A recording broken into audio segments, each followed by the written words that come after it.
So for the unloading tube chain drive here, to make sure that this chain is tensioned correctly, what we have is this tensioner here. So what we need to make sure is this washer is in full contact with this tube. So to do that, this one is a little bit loose, so what we need to do is not tension it. We'll unlock this nut.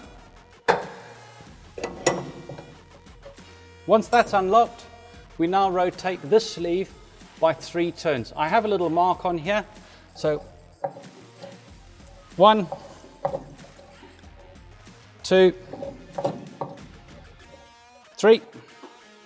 Now we do this nut up all the way.